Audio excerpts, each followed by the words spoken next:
I'm from Jersey. You from Jersey? You got a lot of wise guys in Jersey, and they get into a lot of interesting business. You a businessman? I'm a businessman, and I'm going to make you an offer you can't refuse. I got a little secret that might be of interest to you about a certain novel coronavirus. Word is on the street that once every 80 seconds in America, somebody is dying from a novel coronavirus and there ain't no cure. And I know if you're like most reasonable people, you don't want to die. It's got folks pretty scared and they would probably like some protection. You think you need protection? They say that information is the most valuable commodity in the world, and it may save your life, so allow me to share. There's this organization, let's just call it WHO.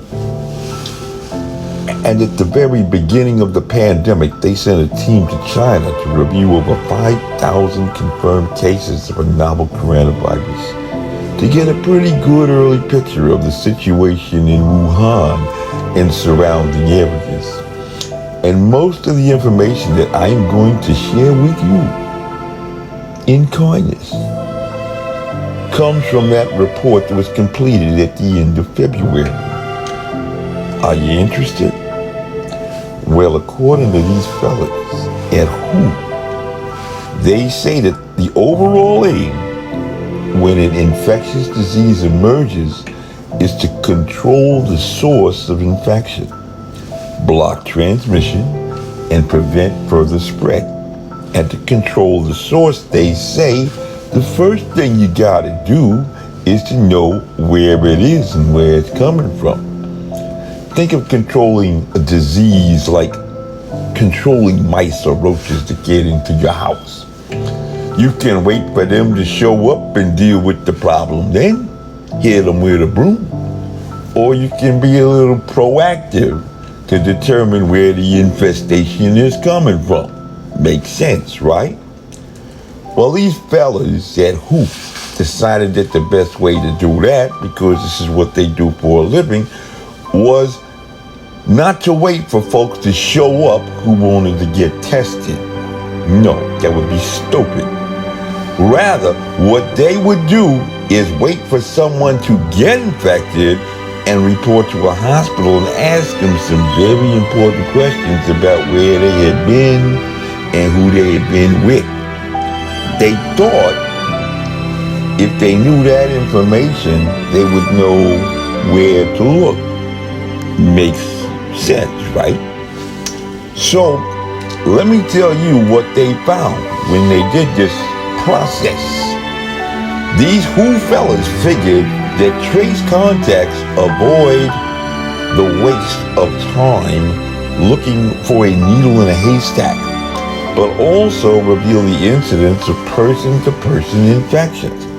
And they found very specifically from among 2,842 contacts in Shenzhen City, that's in China, only 2.8% were found to be infected with COVID-19. In Sichuan province, among 25,493 identified close contacts, they only found 0.9%, who were found to be infected with COVID-19. And in Guangdong province, among 9,939 identified close contacts, only 479, or 4.8%, were found to be infected with COVID-19. And if less than 5% of your closest contacts are getting your disease, that doesn't sound like a highly infectious disease, right? No, it doesn't. And it took a long time for these fellas at WHO to even say that it might be an infectious disease. So in July, they say these WHO fellas decided to update their guidance on how a novel coronavirus was being transmitted. because they were under a lot of pressure from about 239 scientists who believed the disease was not being transmitted from person to person like a lot of folks are being told, but was being transmitted as what they call an aerosol, or through particles smaller than droplets in the air, little tiny particles. And in early July, these fellows at WHO put out some pretty important guidance, information, like that they could find no definite case where anyone had been indirectly infected by coming into contact with a contaminated surface and then touching their face, or what they call fomite transmission. But also, what they found was that where samples of this novel coronavirus were found on surfaces, especially in viable form, sometimes out to 11 days, there was not enough there to infect anyone. So apparently, the science says that you can keep disinfecting and putting on hand sanitizer if you want to prevent becoming infected from some other disease, but if you were only doing it because there is a pandemic crisis, you may be wasting your time. Kind of makes sense, right? You want some more information? How about this? They say that viruses are the most abundant biological particle on Earth, but science has only found about 220 that are actually harmful to man. We've been very, very lucky. And with what they call a respiratory tract infection, it has only two possible ways to get inside you and hurt you: entering through either your nose or your mouth in sufficient quantities to overcome your immune system, or what they call an infectious dose. It's a technical term. And 239 scientists say that infectious dose is in the air that infected persons breathed in. But let me tell you the problem with that even they found. These fellows at WHO and other scientists have looked at a lot of cases and performed quite a few crime scene investigations where they specifically tested the air in hospitals, nursing homes, and other places where infections arose. And what they found was that no healthcare workers at hospitals ever got sick in the hospital, but actually got infected someplace else. Where would you get more disease than in a hospital, you have to ask? Well, let me tell you something else. When they tested the air in hospital settings, they never found any traces of the virus in the air in a viable form that could infect another person in enough quantities, infectious dose.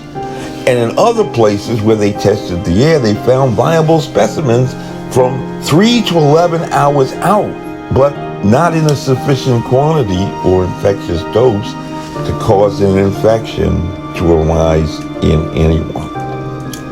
So, if you're not being infected by touching a contaminated surface, think about this, and you're not being infected by coming into close contact within 6 feet with somebody else, and if there's not enough viable specimens in the air, how in the world might you get infected unless somebody or something caused a burst of infectious particles to be in your air?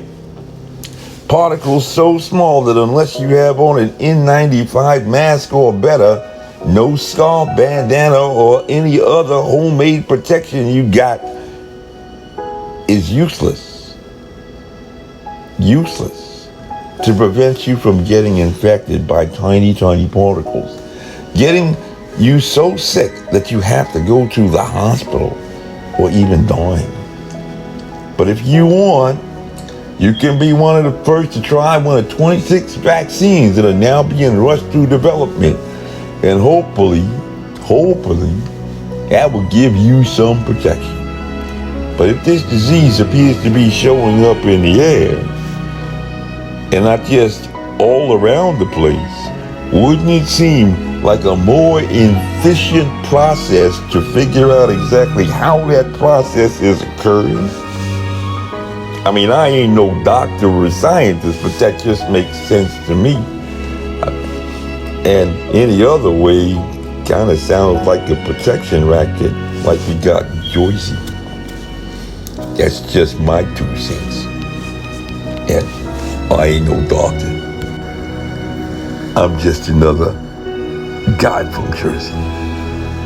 A wise guy, you might say. Yeah, that's the ticket.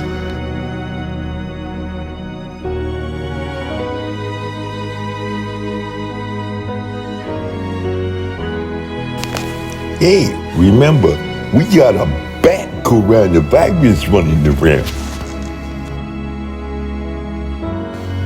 Oh yeah, and don't forget your mask. We got a pandemic crisis.